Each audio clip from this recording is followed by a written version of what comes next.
मूर्तिजापूर शहरातील मोहम्मद प्लॉट जुनी बस्ती येथे नगर परिषद निवडणुकीच्या पार्श्वभूमीवर आयोजित सभेत वंचित बहुजन आघाडीचे युवा नेते सुजात आंबेडकर यांनी नागरिकांना विकासाच्या राजकारणाला साथ देण्याचे आवाहन केले.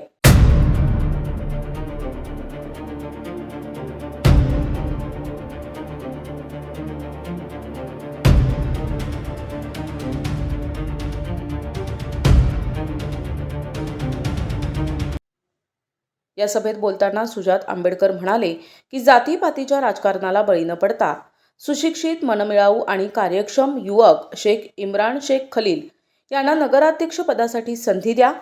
शहराच्या सर्वांगीण विकासासाठी योग्य नेतृत्वाची निवड आवश्यक आहे. सभा मोठ्या उत्साहात पार पडली. त्यानंतर नगराध्यक्ष पदाचे उमेदवार शेख इम्रान शेख खलील यांनी आपल्या विकास आराखड्याचे विवरण नागरिकांसमोर मांडले.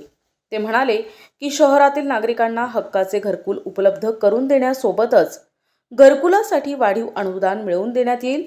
नागरिकांच्या तक्रारी तात्काळ ऐकण्यासाठी 24 तास तक्रार निवारण केंद्र सुरू राहणार. नगर परिषद शाळांमध्ये दर्जेदार शिक्षण तसेच आधुनिक इंग्रजी माध्यम शाळेची सुविधा उपलब्ध केली जाईल. गरीब कुटुंबातील मुलांच्या शिक्षणाची संपूर्ण काळजी घेतली जाणार.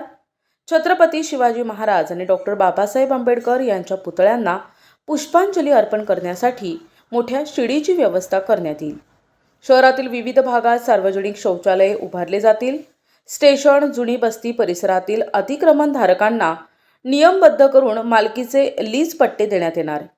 शहरातील पाणी पुरवठ्याची कायमस्वरूपी समस्या सोडविण्यासाठी नवीन जलवाहिनी योजनेची अंमलबजावणी केली जाईल.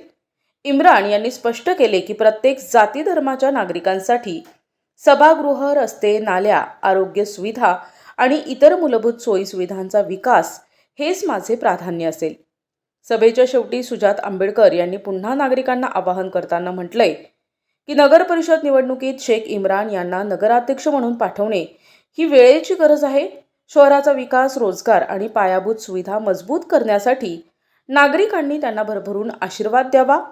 व्यासपीठावर ज्ञानेश्वर सुलताने, राजेंद्र पातोड, संजय नाईक यासह अनेक पदाधिकारी आणि कार्यकर्त्यांची उपस्थिती होती.